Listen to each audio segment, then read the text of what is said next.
Sebelum ceritanya dimulai, silahkan tulis di kolom komentar dari daerah mana saja teman-teman yang menonton cerita ini. Dan jangan lupa like dan subscribe agar channel ini bisa semakin berkembang dan bisa mempersembahkan cerita yang lebih menarik. Pagi itu, mentari masuk lewat celah gorden, menyinari kamar Anissa dan Budi dengan kehangatan. Di balik selimut tebal, Anissa, dengan perutnya yang membuncit di usia kehamilan 8 bulan, tersenyum dalam tidurnya. Tangan Budi melingkar posesif di pinggangnya, seolah menjanjikan perlindungan abadi. Suara kicau burung di luar jendela adalah melodi pagi yang sempurna, melengkapi adegan rumah tangga yang ideal ini. "Sayang, sudah bangun?" Suara Budi serak khas orang baru bangun tidur, diiringi kecupan lembut di kening Anissa. Anissa membuka matanya perlahan. Kenapa? Perutnya lapar?" Godanya sambil mengusap pipi Budi. Budi menggeleng, "Aku cuma mau melihat kamu." Rasanya seperti mimpi. Sebentar lagi, ada anak kita di sini. Rumah ini akan ramai. 3 orang, bukan 2. Anissa tertawa pelan. "Tunggu saja." Dia sudah tidak sabar untuk bertemu ayahnya, katanya sambil mengelus perutnya, di mana tendangan kecil terasa menggeliat. Dia juga pasti tampan seperti papanya. Budi tersenyum tulus.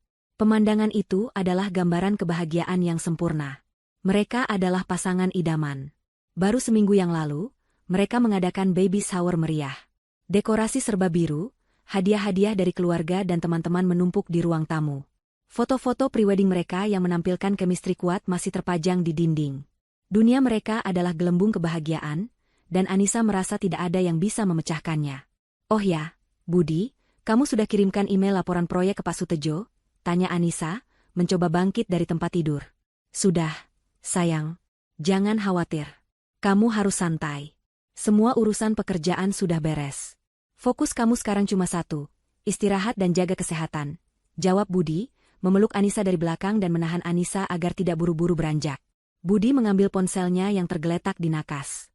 "Biar aku saja yang ambilkan sarapan," lanjut Budi. Ia berbalik, mengenakan celana pendeknya, dan berjalan ke dapur. Saat Budi keluar, ponselnya berdering, sebuah notifikasi pesan masuk. Anissa yang hendak ke kamar mandi melirik ke layar. Sebuah pesan dari nomor tak dikenal. Awalnya ia mengabaikannya, tetapi rasa penasaran seorang istri yang sedang sensitif karena hormon kehamilan, membuatnya mengambil ponsel itu. Pesan itu dari sebuah nama yang asing, Sinta. "Sinta, sayang, laporannya sudah aku kirim. Kamu hati-hati ya di rumah. Aku kangen." Jantung Anissa serasa berhenti berdetak. Dunia yang tadinya indah, tiba-tiba terasa gelap. Tangannya gemetar. Otaknya menolak untuk memproses kata-kata itu. "Sayang, ini pasti salah. Nomor yang salah." Anissa mencoba meyakinkan dirinya sendiri. Ia membuka aplikasi chat itu dan matanya langsung tertuju pada deretan percakapan yang penuh dengan emoji hati, panggilan mesra, dan janji-janji terlarang. "Budi, kamu sudah sampai rumah, sayang?" "Sinta, sudah, Mas. Tapi rasanya sepi. Aku mau kamu di sini." "Budi, aku juga. Sabar ya, minggu depan kita bisa ketemu lagi di coffee shop biasa." "Sinta, tapi aku kangen.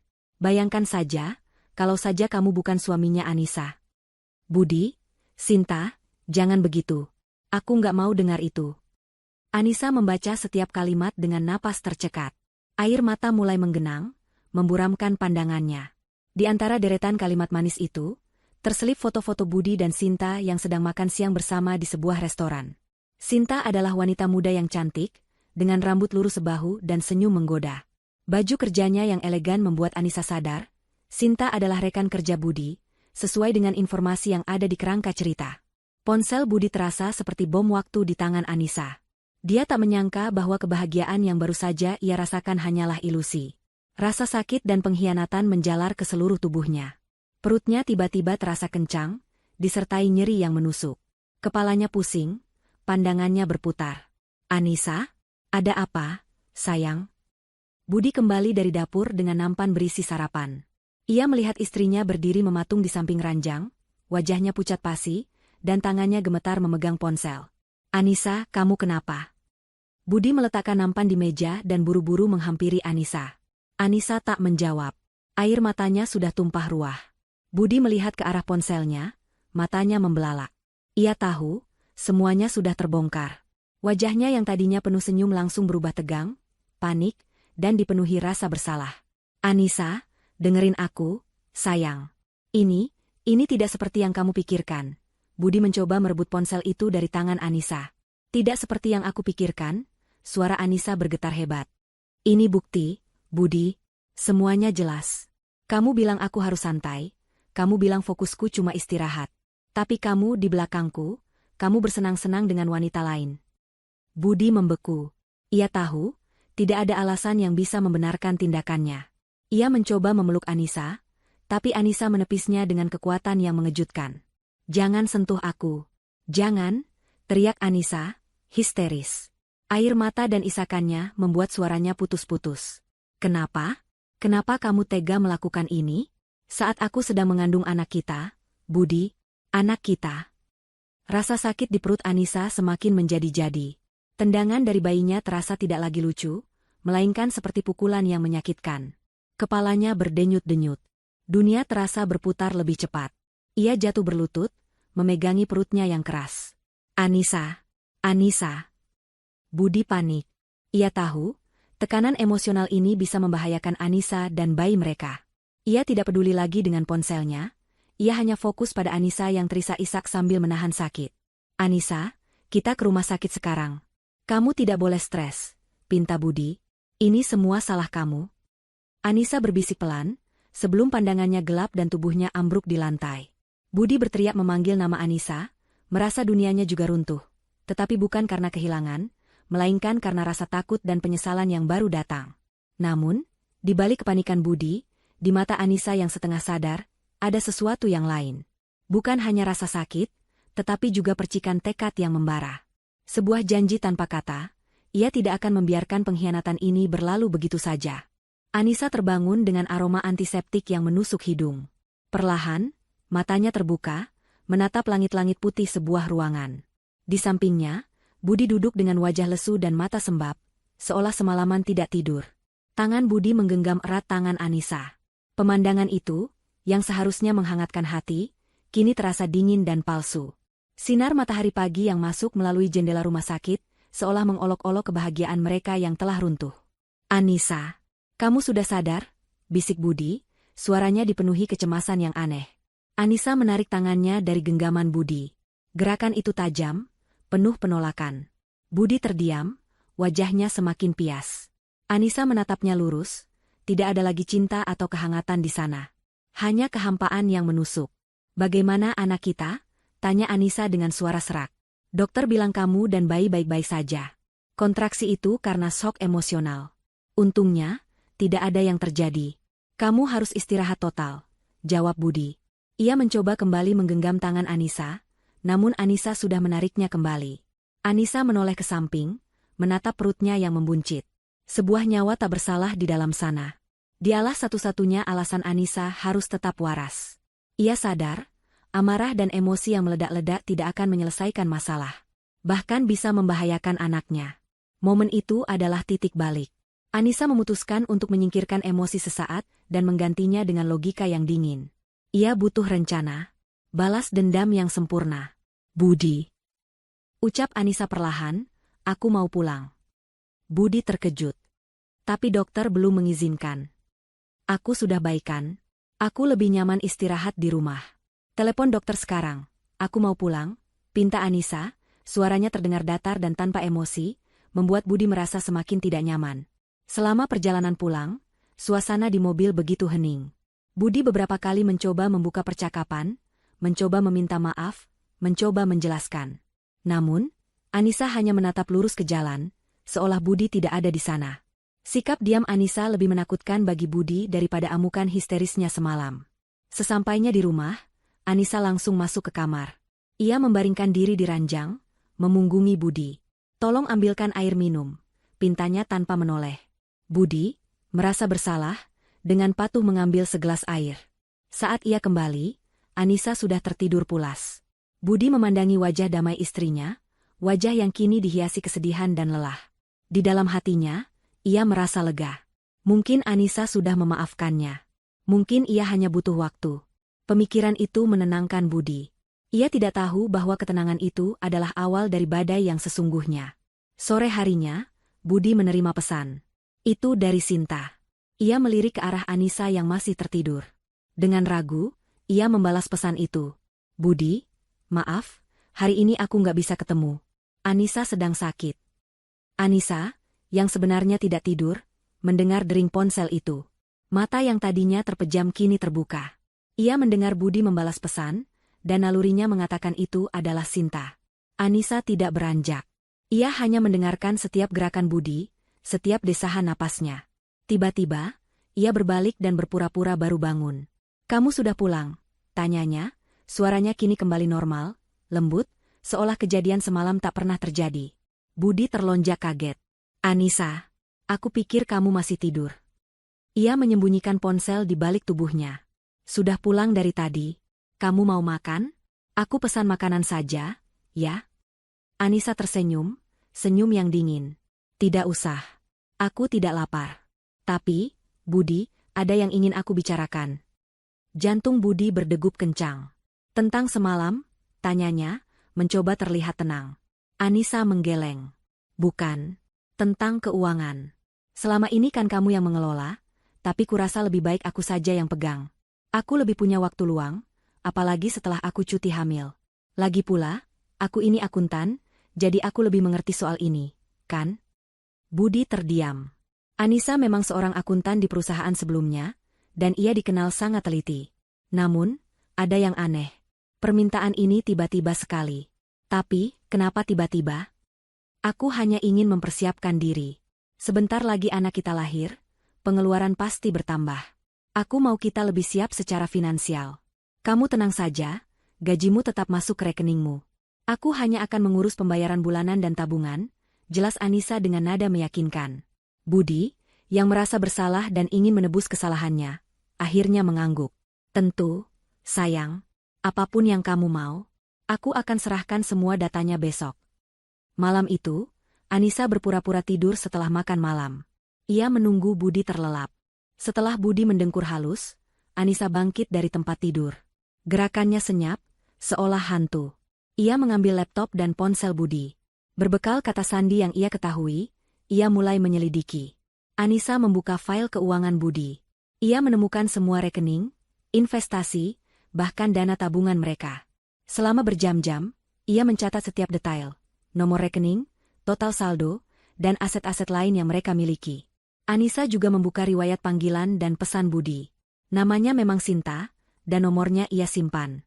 Ia menemukan jejak digital lainnya, media sosial Sinta, nama lengkapnya, dan bahkan nama perusahaan tempatnya bekerja, yang sama dengan Budi. Anissa mulai mengunduh foto-foto Sinta dari media sosial.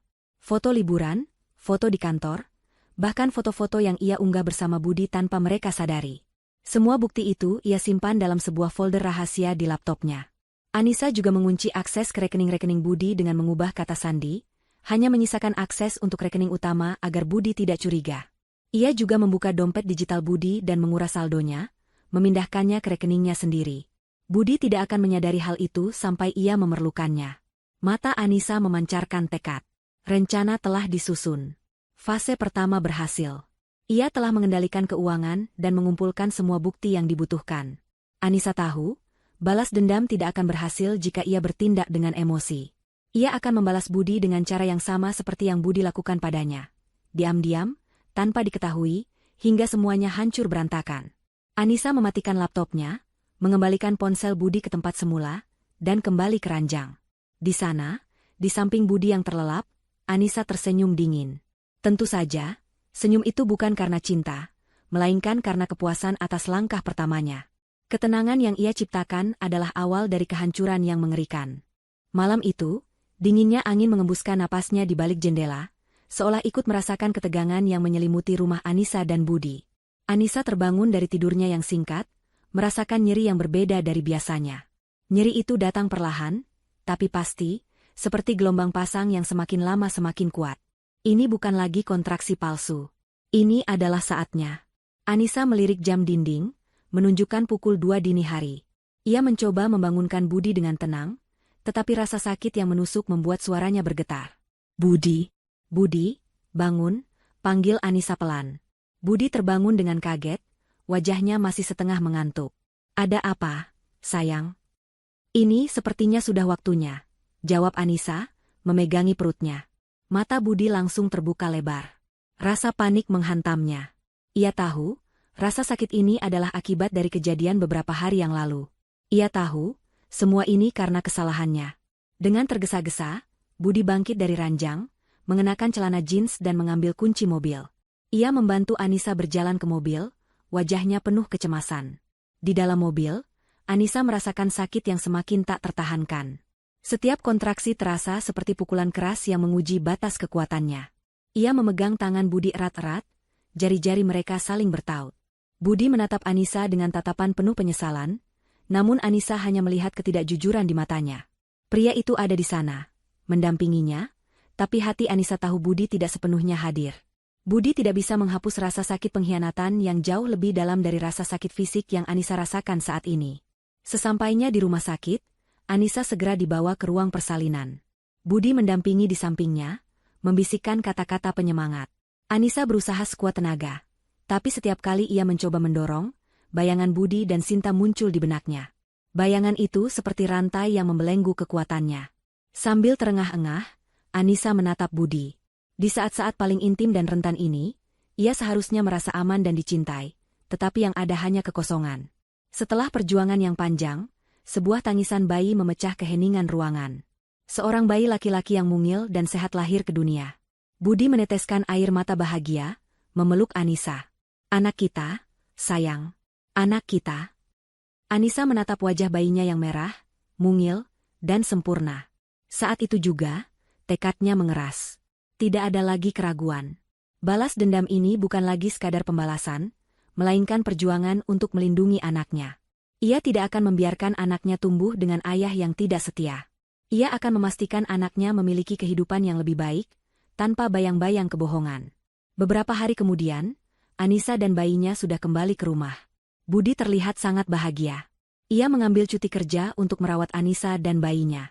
Budi mencoba menjadi suami dan ayah yang sempurna, tapi Anissa hanya menanggapi dengan senyum datar. Ia tahu, kebaikan Budi ini hanyalah perwujudan dari rasa bersalah. Di balik wajahnya yang terlihat lelah, Anissa sedang menyusun rencana. Saat Budi sedang mengganti popok bayinya, Anissa mengambil ponsel dan laptop. Ia membuka email kantor Budi. Dengan pengetahuannya sebagai mantan akuntan dan sedikit trik, ia berhasil masuk ke akun Budi. Anissa mulai menyusun email anonim. Ia menulisnya dengan bahasa yang halus, tapi menusuk. Subjek, laporan proyek akhir bulan. Kepada YTH. Bapak Sutejo. Saya mengirimkan email ini atas nama rekan kerja Bapak Budi. Kami semua menghargai kerja keras Bapak Budi dalam memimpin proyek, namun ada sedikit kabar yang kami dengar. Kami berharap Bapak dapat lebih memperhatikan etika dan moral karyawan Bapak, terutama yang terkait dengan hubungan di kantor. Semoga laporan yang saya kirimkan dapat menjadi masukan bagi Bapak. Hormat saya, Anonim. Anissa melampirkan sebuah file kecil yang berisi kutipan-kutipan dari percakapan Budi dan Sinta yang ia dapatkan dari ponsel Budi. Ia sengaja tidak menyebut nama Sinta, hanya menyiratkan bahwa ada hubungan terlarang di kantor. File itu ia beri nama, data proyek baru, agar terlihat tidak mencurigakan. Anissa mengirim email itu ke alamat Pak Sutejo, atasan Budi. Setelah mengirim email, Anissa menghapus jejaknya. Ia keluar dari akun email Budi, menghapus riwayat pencarian, dan menutup laptopnya. Langkah pertamanya telah berhasil. Keesokan harinya, Budi kembali masuk kerja. Sore harinya, saat ia kembali, Budi tampak gelisah. Ia terus mengecek ponselnya, dan sesekali terlihat panik. Ada apa, Budi? Tanya Anissa dengan nada polos. Tidak ada apa-apa, sayang. Hanya ada masalah kecil di kantor, jawab Budi, berusaha tersenyum. Anissa hanya mengangguk, pura-pura percaya. Ia tahu, email yang ia kirimkan sudah dibaca oleh atasan Budi. Ia tahu, gosip akan mulai menyebar. Ia hanya perlu menunggu. Malam itu, Anissa kembali mengecek ponsel Budi. Ada beberapa pesan dari rekan kerja Budi. Rekan A, bro, ada masalah apa di kantor? Kenapa Pak Sutejo terlihat marah sekali hari ini? Rekan B, Budi, kamu tahu siapa yang kirim email anonim ke Pak Sutejo? Isinya aneh banget. Budi menjawab dengan nada panik, mengatakan bahwa ia tidak tahu apa-apa. Anissa tersenyum tipis. Ia telah berhasil menanamkan benih keraguan dan ketidakpercayaan di lingkungan kerja Budi. Ini hanyalah awal. Ia akan memastikan benih itu tumbuh menjadi pohon yang besar dan menghancurkan kehidupan Budi sepenuhnya. Tanpa amarah, tanpa air mata, hanya dengan strategi yang dingin dan terencana. Balas dendam Anissa baru saja dimulai. Malam-malam setelah Anissa pulang dari rumah sakit terasa hening, diselimuti oleh ketegangan yang tidak terucapkan. Budi berusaha keras mengisi kekosongan itu dengan perhatian yang berlebihan. Ia selalu memastikan Anissa dan bayinya nyaman, namun kebaikan itu terasa hambar. Anissa melihat Budi layaknya aktor yang sedang memainkan peran sempurna dalam sebuah drama, tanpa menyentuh hati. Setiap gerak-gerik Budi, setiap kata manisnya, kini terasa seperti bagian dari sebuah sandiwara yang ia benci. Di sisi lain, Budi dilanda kecemasan yang terus-menerus. Sejak email anonim itu masuk ke kotak surat Pak Sutejo, suasana di kantor berubah menjadi dingin. Rekan-rekan kerjanya yang biasanya ramah dan suka bergosip, kini hanya saling melempar pandang curiga. Budi merasa seperti sedang diawasi. Ia tahu, gosip tentang dirinya dan Sinta mulai beredar, namun ia tidak tahu seberapa jauh informasi itu telah menyebar. Budi mencoba menghubungi Sinta, tetapi Sinta juga merasa takut dan paranoid. Komunikasi mereka menjadi terbatas dan penuh kehati-hatian. Sementara Budi panik, Anissa merencanakan langkah selanjutnya dengan dingin. Ia sudah memiliki semua bahan yang ia butuhkan, foto-foto Budi dan Sinta, percakapan mereka, dan informasi lain yang ia kumpulkan secara diam-diam. Anissa juga memiliki akun-akun media sosial Budi dan Sinta, yang ia awasi dengan teliti. Ia melihat Sinta sering mengunggah foto-foto selfie di media sosial pribadinya, kadang-kadang dengan Budi yang ikut tersenyum di belakangnya. Anissa merasa jijik sekaligus puas. Bukti ini adalah senjata terbaiknya. Suatu malam, ketika Budi sedang tertidur lelap setelah seharian merawat bayi mereka, Anissa kembali beraksi. Ia membuka laptopnya. Ia masuk ke forum internal kantor Budi, yang biasanya digunakan untuk pengumuman atau diskusi ringan. Forum itu adalah tempat yang sempurna untuk menaburkan bibit kehancuran Budi. Dengan sebuah akun anonim yang telah ia buat, Anissa mulai mengunggah sebuah postingan. Judul, "Siapa sangka ada kisah cinta segitiga di kantor kita?" Isi postingan itu tidak langsung menuduh Budi atau Sinta. Anissa menulisnya dengan gaya bergosip, seolah ia adalah salah satu dari banyak karyawan yang penasaran. Ia menceritakan tentang rumor email anonim yang beredar dan spekulasi tentang hubungan terlarang di antara karyawan. Ia kemudian menyelipkan beberapa foto Budi dan Sinta yang ia unduh dari media sosial mereka. Foto-foto itu sengaja ia edit agar terlihat seperti cuplikan rahasia. Foto Budi dan Sinta makan siang di kafe, foto mereka berdua di sebuah acara kantor, bahkan foto Budi yang tersenyum saat Sinta mengambil selfie. Anissa menambahkan narasi provokatif di setiap foto, seperti, kira-kira mereka sedang membahas proyek atau proyek yang lain, atau, pemandangan indah saat makan siang, tapi sayang ada yang punya orang.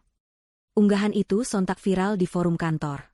Dalam waktu singkat, ratusan komentar membanjiri postingan tersebut. Beberapa karyawan mencoba membela Budi dan Sinta, menganggapnya hanya gosip murahan. Namun, sebagian besar karyawan lain mulai ikut menuduh dan bergosip. Foto-foto itu menjadi bukti tak terbantahkan. Reputasi Budi, yang selama ini dikenal sebagai karyawan teladan, mulai tercoreng. Anissa membaca setiap komentar dengan senyum puas. Ia tahu, Budi dan Sinta tidak akan bisa menyangkal bukti-bukti itu, karena foto-foto itu berasal dari media sosial mereka sendiri. Budi pasti akan panik, dan itulah yang Anissa inginkan. Ia ingin Budi merasakan tekanan sosial yang sama seperti yang Anissa rasakan saat mengetahui perselingkuhannya.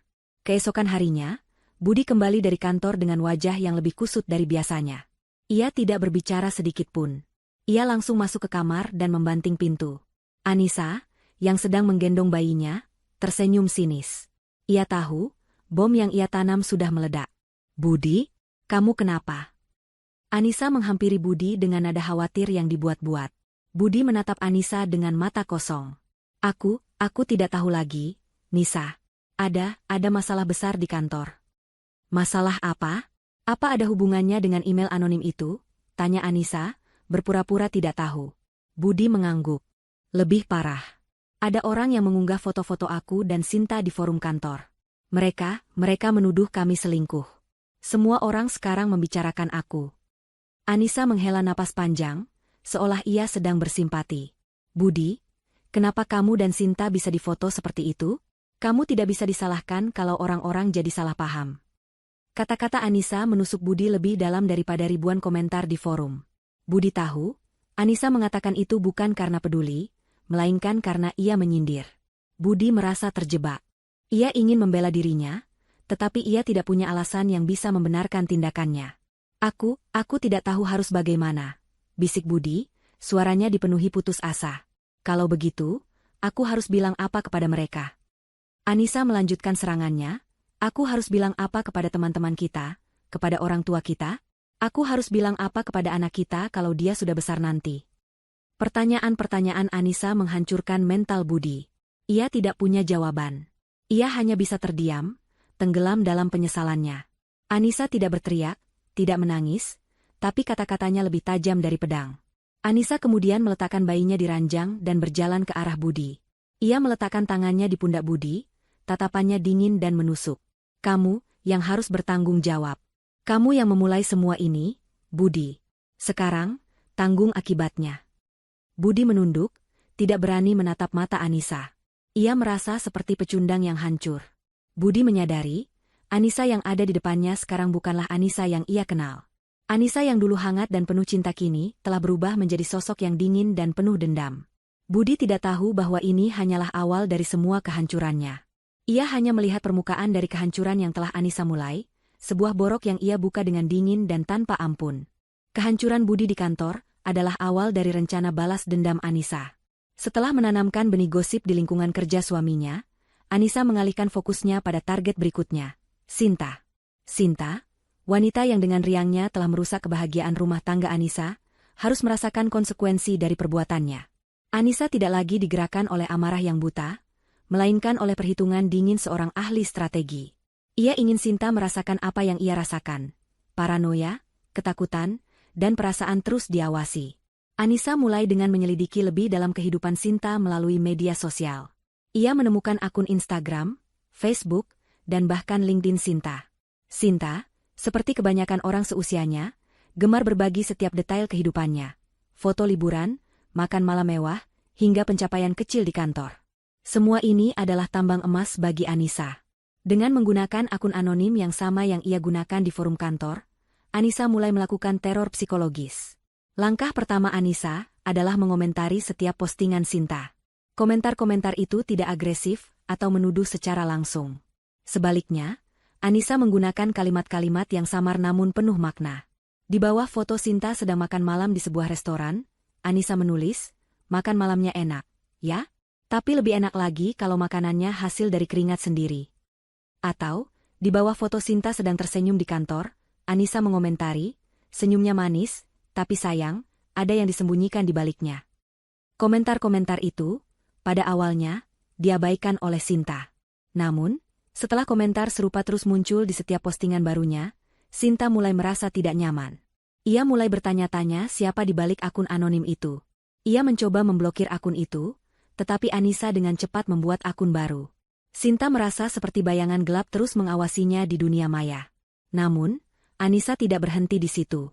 Ia ingin teror itu lebih nyata. Ia mencari tahu nomor telepon Sinta dari data yang ia dapatkan dari ponsel Budi. Anissa mulai mengirim pesan-pesan misterius melalui nomor yang tidak dikenal. Pesan itu berisi kalimat-kalimat pendek, seperti, "Kamu tidak bisa lari dari masa lalu," atau, "Kamu pikir aku tidak tahu apa yang kamu lakukan." Pesan-pesan itu dikirim secara acak, kadang-kadang pada dini hari, membuat Sinta terkejut dan sulit tidur. Sinta, yang awalnya adalah wanita ceria dan percaya diri, mulai menunjukkan tanda-tanda kecemasan. Ia mulai sering melamun di kantor, pandangannya kosong. Ia sering melirik ponselnya, berharap tidak ada pesan baru yang masuk. Ia bahkan mulai melihat sekelilingnya, merasa ada seseorang yang mengawasinya. Suatu hari, Sinta menemukan sebuah kartu pos di meja kerjanya. Kartu pos itu bergambar bunga mawar, dan di baliknya, ada tulisan tangan yang rapi dan samar, "Mawar ini akan layu, sama seperti kebohongan yang kamu sembunyikan." Tentu saja, kartu pos itu dikirim oleh Anissa. Anissa menyelinap ke kantor Budi, yang ia tahu masih menjadi tempat Sinta bekerja, dan dengan cerdiknya meletakkan kartu pos itu di meja Sinta. Aksi Anissa ini adalah pemicu. Sinta mulai merasa paranoid. Ia menelepon Budi, suaranya dipenuhi ketakutan. "Budi, ini semua salahmu. Ada seseorang yang menerorku. Mereka tahu segalanya." Budi, yang juga sedang dilanda masalah di kantor akibat ulah Anissa, mencoba menenangkan Sinta. "Sinta, tenang. Itu pasti hanya gosip murahan. Abaikan saja." "Tidak. Kamu tidak mengerti. Aku menemukan kartu pos di mejaku hari ini. Tulisan tangannya seperti hantu. Sinta berteriak histeris. Siapa yang bisa masuk ke kantor kita dan meletakkannya di mejaku? Ini bukan lagi gosip, Budi. Ini teror. Budi juga merasa takut. Ia tahu, ada yang salah. Ini bukan lagi sekadar gosip ringan. Ada seseorang yang memiliki motif kuat dan memiliki akses ke informasi pribadi mereka. Budi mulai curiga. Siapa? Siapa yang bisa melakukan ini? Sinta, yang sudah tidak bisa berpikir jernih, mulai menangis di telepon. Aku tidak tahu. Aku takut, Budi. Aku tidak bisa bekerja dengan tenang. Pada titik ini, Anissa kembali melancarkan aksinya di dunia maya. Ia membuat akun email palsu, berpura-pura menjadi teman Sinta yang peduli. Ia mengirim email kepada Sinta. Subjek, hati-hati, Sinta. Sinta, aku tidak tahu siapa yang melakukan ini padamu. Tapi kamu harus tahu, kamu tidak aman. Mungkin kamu harus mencari perlindungan. Mereka yang terluka akan membalas dengan cara yang tak terduga. Email itu menjadi pukulan terakhir bagi mental Sinta. Ia membaca kalimat itu berulang kali. Mereka yang terluka. Sinta tahu, Anissa adalah orang yang terluka. Meskipun ia tidak punya bukti, semua tanda mengarah ke sana. Ketakutan yang sebelumnya hanya bisikan, kini menjadi jeritan di dalam hatinya. Sinta mulai merasa terisolasi. Teman-teman di kantornya menjauhinya. Mereka tidak lagi mengajaknya makan siang atau mengobrol. Sinta merasa sendirian. Budi, yang adalah satu-satunya orang yang seharusnya bisa ia andalkan, juga sibuk dengan masalahnya sendiri. Budi, yang kini merasakan tekanan dari atasan dan rekan kerjanya, tidak bisa lagi memberikan perhatian penuh pada Sinta. Sinta mulai mengalami gangguan tidur. Ia sering terbangun di tengah malam karena mimpi buruk. Di kantor, ia sering terlihat berhalusinasi, seperti melihat bayangan Anissa di balik jendela atau mendengar suara-suara yang memanggil namanya. Sinta, yang sebelumnya adalah wanita penuh kehidupan, kini menjadi bayangan dirinya sendiri. Anissa, yang mengamati semua ini dari jauh, merasa puas. Ia tidak perlu mengangkat tangan atau meneriakkan tuduhan. Ia hanya perlu menabur benih ketakutan dan membiarkan benih itu tumbuh dengan sendirinya. Anissa berhasil membuat Sinta merasa tidak aman, tidak berharga, dan sendirian. Teror psikologis ini adalah awal dari kehancuran Sinta, sebuah kehancuran yang akan menimpanya secara perlahan tapi pasti. Budi kembali dari kantor, wajahnya pucat pasi. Ia membanting tas kerjanya ke sofa dan duduk termenung. Di kantor, rumor tentang perselingkuhannya dengan Sinta semakin santer. Atasan, Pak Sutejo, memanggilnya dan memberinya peringatan keras. Budi merasa seperti di ujung tanduk. Reputasinya sebagai karyawan andal dan jujur hancur dalam sekejap. Di sisi lain, Sinta terus meneleponnya, mengeluh tentang teror anonim yang menimpanya. Budi merasa terjepit di antara dua api, kecurigaan di kantor dan ketakutan Sinta. Ia mencoba menenangkan Sinta, tetapi Sinta histeris, menuduh Budi tidak melindunginya. Kamu harus cari tahu siapa yang melakukan ini, Budi. Ini semua gara-gara kamu, teriak Sinta di telepon. Anissa, yang pura-pura menggendong bayi di kamar sebelah, tersenyum sinis. Ia bisa mendengar semua percakapan itu. Ia sengaja membuat ponsel Budi berdering dengan volume penuh, agar ia bisa mendengarkan setiap detail kepanikan mereka. Anissa menikmati setiap momen kehancuran yang ia ciptakan. Baginya, ini adalah musik terindah. Anissa menunggu Budi selesai menelepon. Ia kemudian menghampiri Budi dengan wajah polos. Ada apa, Budi? Kamu terlihat tidak sehat. Budi menatap Anissa dengan mata kosong. Aku tidak tahu, Nisa. Aku merasa hancur. Budi, apa yang terjadi? Tanya Anissa, pura-pura khawatir. Di kantor, semua orang membicarakan aku dan Sinta. Pak Sutejo memberiku peringatan. Aku takut akan dipecat, bisik Budi. Anissa menghela napas panjang. Itu risiko yang harus kamu hadapi, Budi. Kamu tahu, kamu tidak bisa menutupi kesalahan selamanya. Tapi jangan khawatir, kita masih punya tabungan. Kalaupun kamu dipecat, kita masih bisa bertahan. Kata-kata Anissa yang terdengar menenangkan itu sebenarnya adalah racun. Budi merasa sedikit lega, ia mengira ia masih memiliki cadangan uang. Ia tidak tahu bahwa Anissa telah mengambil alih semua aset mereka. Malam itu, Anissa kembali beraksi. Ia membuka laptopnya dan masuk ke situs pajak online. Ia menggunakan data keuangan Budi yang ia kumpulkan sebelumnya. Anissa kemudian membuat laporan palsu atas nama seseorang yang mengklaim sebagai mantan rekan bisnis, Budi. Laporan itu menuduh Budi melakukan penggelapan pajak. Anissa menyisipkan data-data palsu yang meyakinkan, seperti bukti, transfer ke rekening fiktif dan dokumen, transaksi yang tidak ada. Laporan itu dibuat sangat detail dan meyakinkan, sehingga pihak pajak akan menganggapnya serius. Beberapa hari kemudian, sebuah surat resmi dari kantor pajak sampai di rumah mereka. Budi yang membukanya, membaca surat itu, dan wajahnya langsung pucat pasi. Surat itu adalah panggilan untuk pemeriksaan keuangan. "Nisa, ini, apa-apaan ini?" tanya Budi dengan suara gemetar, menunjukkan surat itu kepada Anissa. Anissa membaca surat itu dengan wajah terkejut yang dibuat-buat. "Astaga, Budi, kok bisa? Ada apa ini?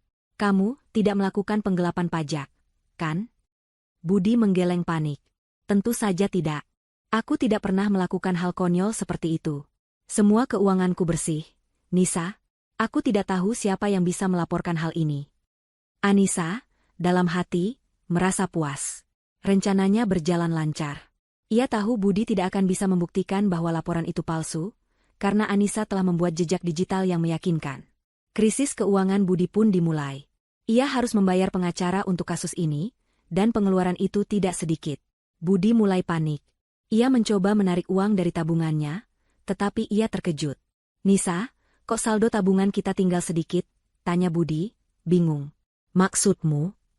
Anissa memasang wajah polos. "Ini, uang kita kemana?" Budi menunjukkan layar ponselnya. "Uang yang selama ini kita kumpulkan, hanya tersisa beberapa juta. Padahal harusnya ada ratusan juta." Anissa tersenyum dingin di dalam hati. Ia telah memindahkan semua uang itu ke rekening tersembunyi atas namanya. "Aku sudah bilang, aku mengambil alih keuangan. Aku pindahkan ke rekening lain agar lebih aman. Kamu tidak perlu khawatir, Budi. Uang itu masih ada. Aku yang pegang," jawab Anissa dengan tenang. Budi merasa sedikit lega, tetapi ia tetap cemas. "Tapi aku butuh uang itu sekarang untuk membayar pengacara dan denda. Jika aku terbukti bersalah..." "Oh, kamu mau aku yang bayar?" tanya Anissa, menatap Budi dengan tatapan menusuk. "Aku tidak akan membayar denda untuk kejahatan yang tidak aku lakukan. Ini masalahmu, Budi. Kamu yang harus menyelesaikannya. Aku tidak mau uang kita, uang untuk anak kita, habis untuk masalahmu." Budi terdiam. Kata-kata Anissa seolah menghantamnya keras. Ia merasa tidak berdaya. Ia terpaksa menjual beberapa aset kecil mereka, seperti sepeda motor dan beberapa perhiasan, untuk menutupi biaya pengacara. Budi, yang kini dilanda masalah di kantor dan masalah keuangan, menjadi sangat stres. Ia sering marah-marah dan sulit tidur. Anissa, di sisi lain, tetap tenang. Ia merawat bayinya dengan penuh cinta, seolah tidak ada masalah yang terjadi di antara mereka. Anissa sengaja membuat Budi merasa terasingkan, seperti orang asing di rumahnya sendiri. Anissa tidak hanya memanipulasi keuangan Budi, tetapi juga mentalnya. Budi merasa seperti kehilangan kendali atas hidupnya. Ia mencoba mencari pekerjaan lain, tetapi reputasinya yang buruk membuat ia ditolak di mana-mana. Anissa telah memastikan bahwa nama Budi tercoreng di lingkungan kantor mereka, dan itu membuat Budi sulit untuk bangkit kembali. Anissa melihat Budi, yang dulunya adalah pria penuh percaya diri, kini menjadi sosok yang rapuh. Ia tahu, Budi sudah berada di ambang kehancuran. Ia tidak perlu lagi berteriak atau menangis. Ia hanya perlu melihat Budi tenggelam dalam kehancurannya sendiri, perlahan-lahan. Krisis keuangan ini hanyalah langkah awal dari kehancuran Budi yang akan datang. Kepanikan Budi semakin menjadi-jadi. Masalah di kantor dan teror pada Sinta membuat mentalnya terkuras habis. Setiap pagi, ia pergi bekerja dengan rasa takut yang menyesakkan. Ia merasa seperti berjalan di atas tali tipis, siap jatuh kapan saja. Di rumah, Anissa tetap menjalankan perannya sebagai istri yang simpatik. Namun di balik senyum tipisnya, ia adalah dalang dari semua kekacauan itu. Anissa tahu, untuk menamatkan penderitaan Budi, ia harus menghancurkan fondasi terakhir yang Budi miliki, karirnya. Ia tahu, Budi sangat bangga dengan jabatannya di kantor. Anissa ingin mengambil itu darinya, sama seperti Budi mengambil kebahagiaan Anissa. Ia juga ingin Sinta merasakan hal yang sama. Anissa mulai mencari tahu tentang atasan Budi, Pak Sutejo. Ia menemukan nama istri Pak Sutejo melalui akun media sosial Pak Sutejo. Nama istrinya adalah Bu Rina. Anissa kemudian mencari tahu tentang Bu Rina, dan ia menemukan akun media sosialnya. Bu Rina adalah seorang wanita parubaya yang aktif di grup ibu-ibu arisan online. Anissa melihat, Bu Rina sering mengunggah foto bersama teman-temannya. Ia adalah tipe wanita yang suka bergosip dan sangat menjunjung tinggi nama baik keluarga. Anissa tahu, inilah celah yang bisa ia gunakan. Anissa membuat akun palsu di media sosial, kali ini dengan nama seorang ibu-ibu. Ia mengirimkan pesan pribadi kepada Bu Rina. Kepada YTH. Ibu Rina, maaf mengganggu waktu Ibu. Saya salah satu teman arisan di grup sebelah. Saya ingin memberitahu Ibu, hati-hati dengan suami Ibu. Ada rumor yang sangat tidak enak tentang suami Ibu dan salah satu karyawannya. Salam hormat. Ibu Narti. Bu Rina, yang memang gemar bergosip, langsung membalas pesan itu. Ia menanyakan detail rumor tersebut. Anissa, dengan sangat hati-hati, mulai memberikan informasi. Ia tidak menuduh Pak Sutejo secara langsung. Ia hanya menceritakan tentang Budi dan Sinta. Anissa menceritakan tentang email anonim dan unggahan di forum kantor.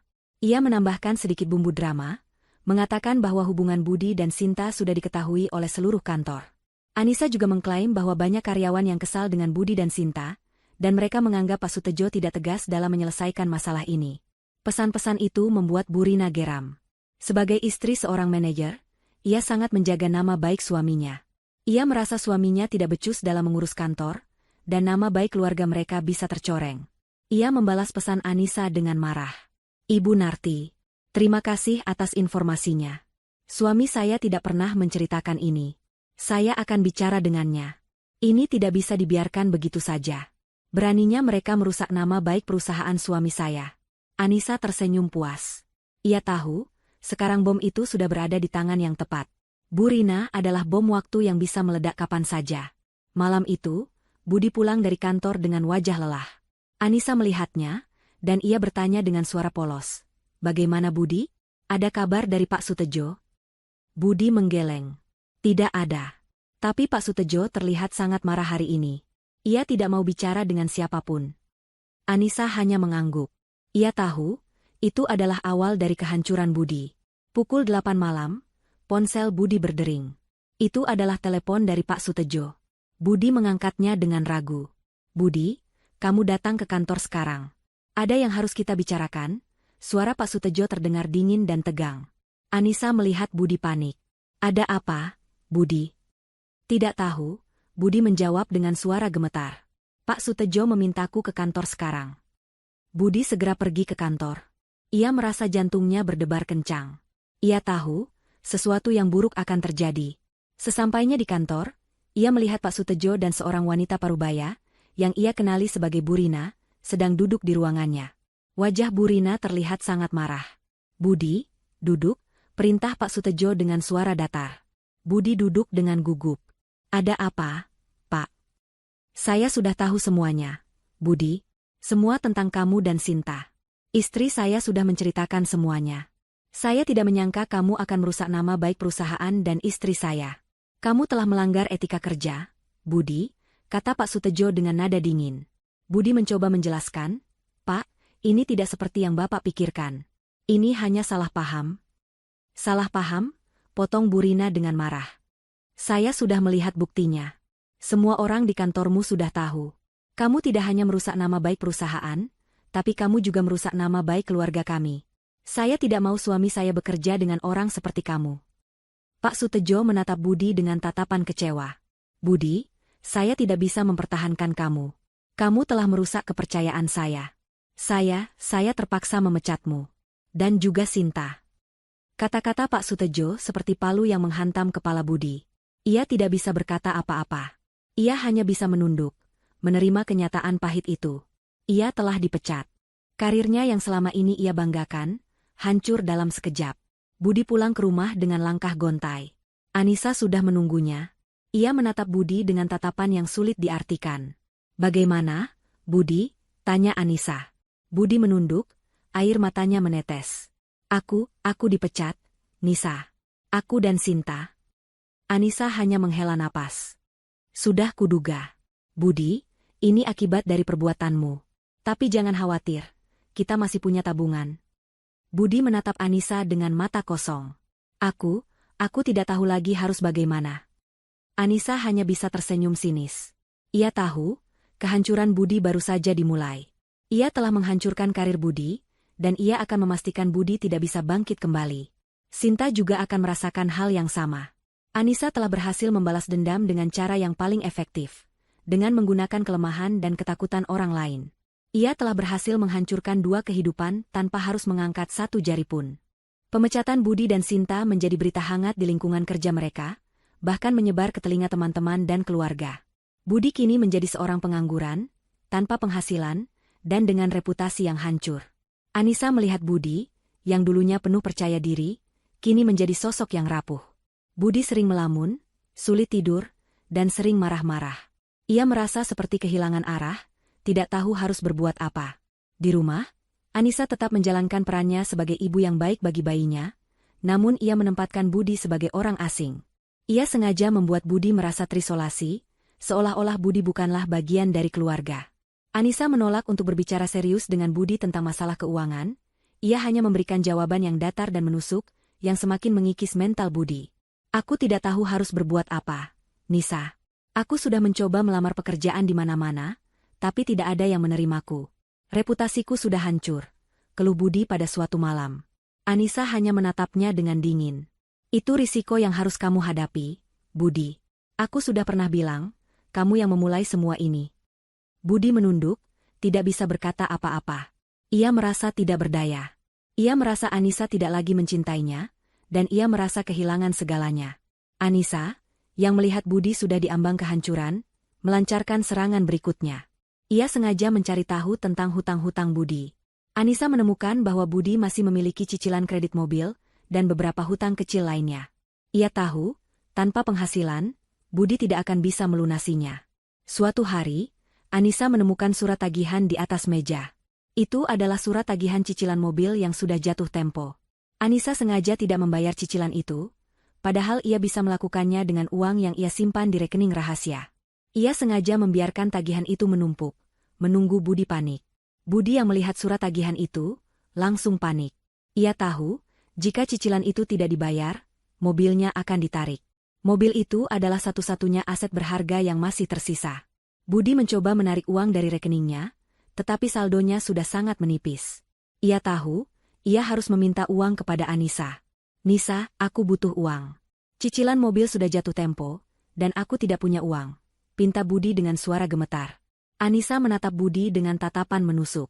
Kenapa kamu harus memintaku? Aku sudah bilang, ini masalahmu. Aku tidak akan membiarkan uang untuk anakku habis untuk menutupi hutang-hutangmu. Budi merasa putus asa. Ia mencoba memohon, Nisa, tolong.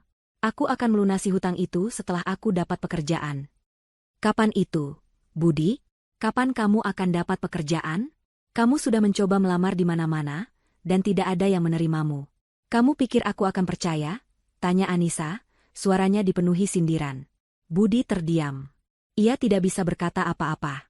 Ia tahu, ia sudah tidak punya alasan untuk membela dirinya. Budi terpaksa menjual mobilnya untuk menutupi cicilan dan hutang-hutang kecilnya. Budi, yang dulunya adalah pria yang memiliki segalanya, kini hanya memiliki sepeda motor bekas yang ia beli dengan uang sisa penjualan mobilnya. Anissa, yang melihat Budi sudah di titik terendah, melancarkan serangan berikutnya. Ia sengaja membawa Budi ke pengadilan agama. Ia melayangkan gugatan cerai. Budi, yang tidak tahu apa-apa, terkejut. Ia tidak menyangka Anissa akan melakukan ini. Nisa, kenapa kamu melakukan ini? Tanya Budi, suaranya bergetar. Aku tidak bisa melanjutkan hidup dengan pria seperti kamu, Budi. Aku tidak mau anakku tumbuh dengan ayah yang tidak setia. Jawab Anissa, suaranya dingin dan tegas. Budi mencoba memohon, Nisa, tolong. Beri aku satu kesempatan lagi. Aku akan berubah, aku janji. Anissa hanya menggeleng. Sudah terlambat, Budi. Kamu sudah merusak semuanya. Aku tidak bisa memaafkanmu. Budi tidak bisa berkata apa-apa. Ia merasa seperti kehilangan segalanya. Ia tidak punya pekerjaan, tidak punya uang, dan sekarang ia akan kehilangan istrinya dan anaknya. Budi merasa hidupnya hancur. Ia tidak tahu, ini hanyalah awal dari kehancuran Budi yang sesungguhnya.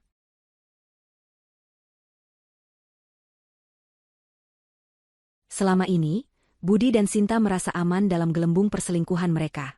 Namun, gelembung itu kini telah pecah, dan mereka berdua terlempar ke dalam jurang kehancuran yang tak berdasar. Sementara Budi menghadapi krisis finansial dan tekanan di rumah, Sinta terperosok ke dalam kegelapan yang lebih pekat, kehilangan segalanya, termasuk kewarasannya. Teror psikologis yang dilancarkan Anissa melalui pesan misterius, komentar anonim, dan kartu pos di meja kerjanya telah menggerogoti mental Sinta secara perlahan tapi pasti. Sinta, yang sebelumnya adalah wanita ceria, kini menjadi bayangan dirinya sendiri. Ia sering melamun di kantor, pandangannya kosong. Ia sering melirik ponselnya, berharap tidak ada pesan baru yang masuk. Ia bahkan mulai melihat sekelilingnya, merasa ada seseorang yang mengawasinya. Pemecatan dari pekerjaan menjadi pukulan telak bagi Sinta. Ia kehilangan identitasnya. Karir yang selama ini ia banggakan, hancur dalam sekejap. Sinta mencoba menghubungi Budi, berharap mendapatkan dukungan. Namun, Budi tidak pernah menjawab teleponnya. Budi sedang sibuk dengan masalahnya sendiri, dan ia tidak punya waktu untuk Sinta. Sinta merasa ditinggalkan. Ia merasa seperti Budi telah menggunakan dirinya, dan sekarang ia dibuang. Budi, kamu tega. Kamu meninggalkanku saat aku sedang hancur. Teriak Sinta di telepon, tapi Budi tidak pernah menjawab. Kondisi mental Sinta semakin memburuk. Ia mulai mengalami gangguan tidur. Ia sering terbangun di tengah malam karena mimpi buruk. Di kantor, ia sering terlihat berhalusinasi, seperti melihat bayangan Anissa di balik jendela, atau mendengar suara-suara yang memanggil namanya. Sinta, yang sebelumnya adalah wanita penuh kehidupan, kini menjadi bayangan dirinya sendiri. Anissa, yang mengamati Sinta dari jauh, merasa puas. Ia tidak perlu melakukan apa-apa lagi. Sinta sudah hancur dengan sendirinya. Anissa hanya perlu menunggu, menyaksikan kehancuran Sinta. Suatu hari, Anissa melihat Sinta di sebuah kafe. Sinta terlihat sangat kurus dan pucat. Ia duduk sendirian, menatap kosong keluar jendela. Sinta terlihat seperti orang gila. Anissa melihat Sinta, dan ia merasa puas. Ia telah berhasil membalas dendam dengan cara yang paling efektif. Sinta, yang tidak sadar Anissa ada di sana, terus melamun. Ia mengingat semua yang telah terjadi. Ia mengingat Budi, ia mengingat kebohongan mereka, dan ia mengingat teror yang ia alami. Sinta merasa seperti ia sudah gila. Ia tidak tahu harus berbuat apa. Sinta, yang sudah tidak bisa menahan beban hidupnya, akhirnya menyerah. Ia memutuskan untuk bunuh diri. Sinta menulis sebuah surat, ia meminta maaf kepada keluarganya, dan ia meminta maaf kepada Anissa. Ia mengatakan, ia tidak bisa melanjutkan hidup dengan rasa bersalah yang terus menghantuinya. Sinta pergi ke sebuah jembatan, ia menatap kosong ke bawah. Ia melompat, dan ia tidak pernah kembali. Anissa yang mendengar berita itu, tidak merasa sedih. Ia merasa puas. Ia tahu, ia telah berhasil membalas dendamnya. Ia telah menghancurkan Sinta, dan ia tidak merasa bersalah. Ia merasa, Sinta mendapatkan apa yang pantas ia dapatkan. 3 bulan berlalu sejak Anissa melayangkan gugatan cerai. Budi, yang kini kehilangan pekerjaan, uang, dan Sinta, merasa hidupnya benar-benar hancur. Ia tidak punya motivasi untuk bangkit. Setiap hari diisi dengan penyesalan yang menggerogoti. Di sisi lain, Anissa terus mempersiapkan diri untuk sidang perceraian. Ia telah mengumpulkan semua bukti, mengatur dokumen, dan menyewa pengacara terbaik. Anissa tidak bertindak dengan amarah, melainkan dengan ketenangan seorang jenderal yang merencanakan strategi perang. Suatu pagi, surat panggilan sidang datang. Budi yang membukanya, tangannya gemetar. Ia tahu, hari ini adalah hari terakhir ia akan berstatus sebagai suami Anissa. Hari di mana semua ikatan di antara mereka akan terputus. Budi datang ke pengadilan dengan wajah lesu dan mata sembab. Ia duduk sendirian di bangku tunggu, menundukkan kepalanya. Anissa datang dengan pengacaranya. Wajahnya datar, tidak menunjukkan emosi apapun. Ia mengenakan pakaian rapi, dan matanya dingin. Anissa menatap Budi, dan ia tidak melihat apa-apa. Budi bukan lagi pria yang ia cintai. Budi hanyalah sebuah target yang harus ia hancurkan. Sidang dimulai. Pengacara Anissa membacakan semua bukti yang telah Anissa kumpulkan. Ia membacakan percakapan Budi dan Sinta, ia menunjukkan foto-foto mereka, dan ia juga membacakan laporan keuangan yang menunjukkan Budi telah menggunakan uang keluarga untuk bersenang-senang dengan Sinta. Budi tidak bisa berkata apa-apa. Ia hanya bisa menunduk, menerima semua tuduhan Anissa. Pengacara Budi mencoba membela Budi, tetapi semua bukti yang Anissa berikan sangat kuat. Budi tidak punya alasan untuk membela dirinya. Ia hanya bisa pasrah.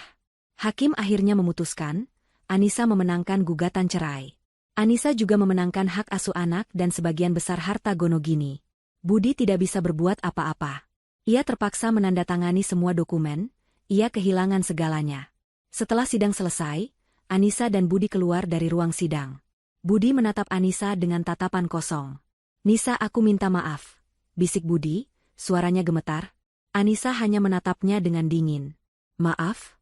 Setelah semua yang kamu lakukan, kamu pikir kata maaf bisa menyelesaikan semuanya?" Budi menunduk, air matanya menetes.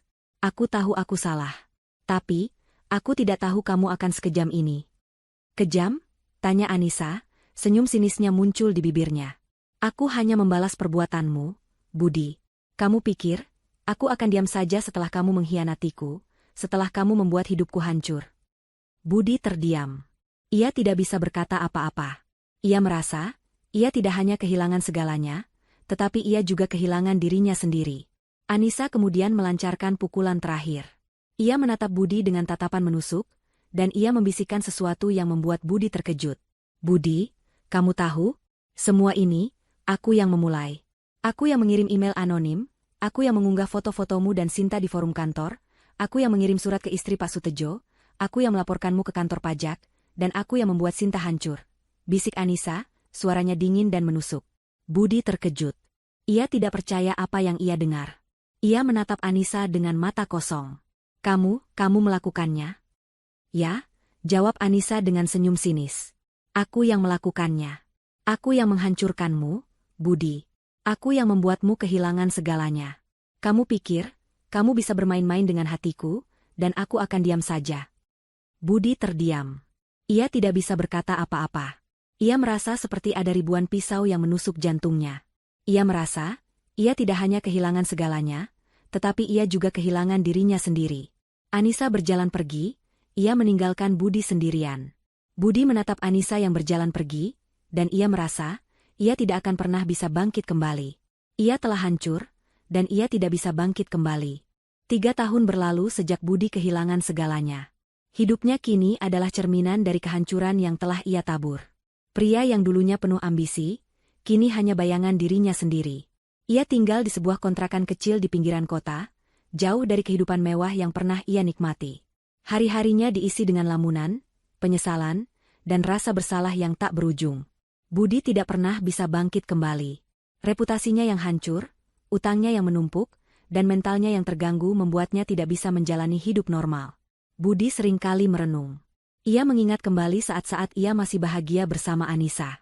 Ia mengingat senyum Anissa, tawa anaknya yang belum sempat ia rasakan, dan kehangatan rumah tangga mereka. Semua itu kini hanyalah kenangan pahit yang terus menghantuinya. Budi tahu, ia adalah penyebab dari semua kehancuran ini. Ia adalah pria yang merusak segalanya. Ia adalah pria yang mengkhianati cinta dan kepercayaan. Di sisi lain, Anissa hidup bahagia. Ia membesarkan anaknya, seorang anak laki-laki yang tampan dan cerdas, dengan penuh cinta. Anissa telah memulai hidup baru, ia membuka bisnis kecil di bidang konsultasi keuangan, dan ia berhasil. Anissa membuktikan bahwa ia bisa hidup tanpa Budi, dan ia bisa membalas dendam dengan cara yang paling efektif. Anissa tidak pernah menyesal. Ia merasa, ia mendapatkan apa yang pantas ia dapatkan. Suatu sore, Anissa mengajak anaknya ke taman. Anaknya, yang kini berusia 4 tahun, berlarian dengan riang. Ia tertawa, dan suaranya adalah melodi terindah bagi Anissa. Anissa menatap anaknya, dan ia tersenyum. Ia tahu, ia telah berhasil. Ia telah membalas dendam dengan sempurna, dan ia tidak merasa bersalah. Ia merasa, ia telah memenangkan pertempuran. Budi, yang kebetulan lewat di taman itu, melihat Anissa dan anaknya. Budi terkejut. Ia tidak menyangka akan bertemu dengan mereka di sana. Budi menatap anaknya, dan air matanya menetes. Anaknya kini sudah besar, dan ia tidak mengenali ayahnya. Budi merasa, ia telah kehilangan segalanya. Ia tidak bisa menjadi ayah yang baik, dan ia tidak bisa menjadi suami yang baik. Budi, yang melihat Anissa dan anaknya, merasa hancur. Ia tahu, ia tidak akan pernah bisa kembali. Ia telah hancur, dan ia tidak bisa bangkit kembali.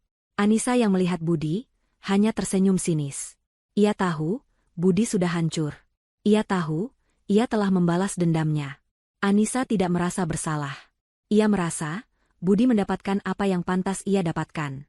Anissa membawa anaknya pergi, ia meninggalkan Budi sendirian. Budi menatap Anissa yang berjalan pergi, dan ia merasa, ia tidak akan pernah bisa kembali. Ia telah hancur, dan ia tidak bisa bangkit kembali. Budi berjalan gontai, ia merasa dunianya gelap. Ia tidak tahu harus pergi kemana. Ia tidak punya pekerjaan, tidak punya uang, dan tidak punya keluarga. Budi berjalan tanpa tujuan, ia merasa seperti hantu yang tidak terlihat di tengah keramaian. Malam harinya, Budi duduk sendirian di bangku taman. Ia menatap kosong ke langit, air matanya terus mengalir. Ia mengingat kembali saat-saat ia masih bahagia bersama Anissa. Ia mengingat senyum Anissa, tawa anaknya, dan kehangatan rumah tangga mereka. Budi merasa, semua itu kini hanyalah kenangan pahit yang terus menghantuinya. Budi tahu, ia adalah penyebab dari semua kehancuran ini. Ia adalah pria yang merusak segalanya. Ia adalah pria yang mengkhianati cinta dan kepercayaan. Budi merasa putus asa. Ia tidak tahu harus berbuat apa. Ia tidak punya motivasi untuk hidup. Ia merasa, hidupnya tidak ada artinya lagi. Budi memutuskan untuk mengakhiri hidupnya. Ia menulis sebuah surat, ia meminta maaf kepada Anissa, dan ia meminta maaf kepada anaknya. Ia mengatakan, ia tidak bisa melanjutkan hidup dengan rasa bersalah yang terus menghantuinya. Budi pergi ke sebuah jembatan, ia menatap kosong ke bawah. Ia melompat, dan ia tidak pernah kembali. Anissa yang mendengar berita itu, tidak merasa sedih. Ia merasa puas. Ia tahu, ia telah berhasil membalas dendamnya. Ia telah menghancurkan Budi, dan ia tidak merasa bersalah. Ia merasa, Budi mendapatkan apa yang pantas ia dapatkan. Anissa membawa anaknya pergi, ia meninggalkan Budi sendirian. Budi menatap Anissa yang berjalan pergi, dan ia merasa, ia tidak akan pernah bisa kembali. Ia telah hancur, dan ia tidak bisa bangkit kembali.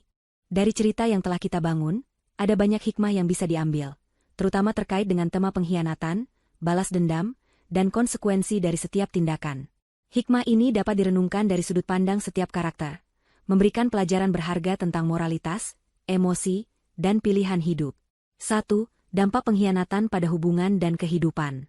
Hikmah pertama dan yang paling mendasar adalah betapa dahsyatnya dampak pengkhianatan. Kisah ini dimulai dengan kehancuran hati Anissa, seorang wanita yang sedang berada di puncak kebahagiaan menanti kelahiran anaknya. Perselingkuhan Budi tidak hanya merusak hubungan mereka, tetapi juga menghancurkan fondasi kepercayaan yang telah mereka bangun. Pentingnya komitmen dan kejujuran.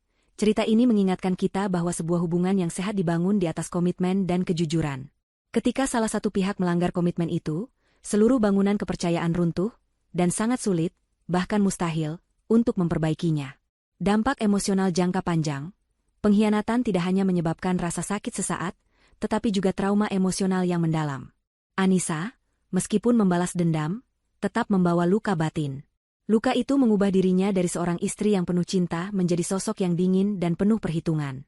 Ini menunjukkan bahwa rasa sakit akibat pengkhianatan bisa mengubah kepribadian seseorang secara fundamental.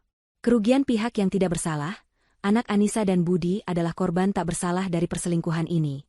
Ia tidak akan pernah mengenal ayahnya dalam kondisi keluarga yang utuh dan bahagia. Cerita ini mengajarkan bahwa tindakan impulsif dan egois seringkali melibatkan orang lain yang tidak tahu menahu, yang harus menanggung konsekuensinya seumur hidup. 2. Bahaya balas dendam yang merusak. Hikmah paling mencolok dari kisah ini adalah tentang balas dendam. Rencana Anissa untuk membalas dendam memang berhasil, tetapi apakah ia benar-benar menang? Balas dendam tidak menghadirkan kedamaian. Anissa berhasil menghancurkan Budi dan Sinta, tetapi apakah ia merasakan kedamaian? Cerita ini tidak menunjukkan Anissa merasa lega atau bahagia setelah semua itu. Sebaliknya, ia tampak dingin dan tanpa emosi. Ini mengajarkan kita bahwa balas dendam, meskipun memuaskan nafsu amarah, tidak akan pernah membawa kedamaian sejati. Balas dendam hanya akan menciptakan kehancuran yang lebih besar. Transformasi menjadi kejam. Untuk membalas dendam, Anissa harus menjadi sosok yang manipulatif, dingin, dan kejam. Ia tidak lagi bertindak berdasarkan cinta atau belas kasihan, tetapi berdasarkan kebencian. Proses ini mengubah dirinya menjadi sesuatu yang mungkin ia benci. Ini menunjukkan bahwa balas dendam seringkali membuat pelakunya menjadi lebih buruk daripada orang yang ingin dihancurkannya. Sikap menentukan hasil. Anissa memilih jalan balas dendam, sementara Budi memilih jalan pengkhianatan. Keduanya adalah pilihan yang merusak. Hikmahnya adalah setiap pilihan yang kita buat akan menentukan siapa kita dan bagaimana hidup kita di masa depan. Anissa memilih untuk fokus pada kehancuran, bukan pada penyembuhan. 3. Konsekuensi dari setiap tindakan. Cerita ini adalah studi kasus tentang konsekuensi dari setiap tindakan. Setiap langkah yang diambil Anissa, Budi, dan Sinta memiliki akibat yang fatal. Budi, kehancuran hidup yang bertahap. Budi memulai segalanya dengan perselingkuhan. Konsekuensinya tidak datang secara tiba-tiba, tetapi perlahan-lahan. Ia kehilangan kepercayaan, pekerjaan, uang, keluarga, dan akhirnya hidupnya. Ini mengajarkan bahwa setiap kesalahan akan memiliki konsekuensinya sendiri, dan konsekuensi itu seringkali jauh lebih berat dari yang kita bayangkan. Sinta, korban dari pilihan buruk. Sinta terlibat dalam hubungan terlarang dengan pria beristri. Konsekuensinya adalah ia menjadi target balas dendam, kehilangan pekerjaan, reputasi, dan akhirnya kewarasannya. Ia tidak hanya menjadi korban dari balas dendam Anissa, tetapi juga dari pilihan buruknya sendiri. Ini mengajarkan bahwa dalam sebuah hubungan terlarang, tidak ada pihak yang benar-benar menang. Anissa, harga yang dibayar untuk balas dendam. Meskipun Anissa menang, ia harus membayar harga yang mahal. Ia kehilangan kepercayaan pada orang lain, kehilangan kehangatan dalam hatinya, dan hidupnya dipenuhi dengan kebencian. Anak Anissa tumbuh dengan seorang ibu yang kuat, tetapi apakah anak itu akan tahu bahwa ibu yang ia cintai pernah dikuasai oleh kebencian? Ini adalah pertanyaan moral yang menggantung di akhir cerita. 4. Pentingnya pengampunan dan penyembuhan. Terlepas dari alur cerita yang gelap, kita dapat mengambil hikmah tentang pentingnya pengampunan dan penyembuhan. Anissa memilih jalan balas dendam, tetapi ia bisa saja memilih jalan pengampunan. Pilihan alternatif, Anissa bisa saja memilih untuk meninggalkan Budi dan fokus pada anaknya. Ia bisa membangun kembali hidupnya tanpa harus menghancurkan Budi. Pengampunan bukan berarti membiarkan orang lain lolos dari perbuatannya, tetapi melepaskan beban emosional yang mengikat kita pada kebencian. Fokus pada masa depan, Anissa berhasil memulai hidup baru, tetapi ia melakukannya setelah menghancurkan orang lain. Ia bisa saja langsung fokus pada masa depan, pada kebahagiaan anaknya, dan pada dirinya sendiri. Ini mengajarkan kita bahwa fokus pada masa depan yang lebih baik jauh lebih produktif daripada terpaku pada masa lalu yang menyakitkan. Secara keseluruhan, cerita ini adalah peringatan keras tentang lingkaran setan pengkhianatan dan balas dendam. Setiap karakter dalam cerita ini, pada akhirnya, menjadi korban dari pilihan mereka sendiri. Ini adalah pengingat bahwa kebahagiaan sejati tidak dibangun di atas kehancuran orang lain, tetapi dibangun di atas pengampunan, kejujuran, dan komitmen untuk menjadi pribadi yang lebih baik.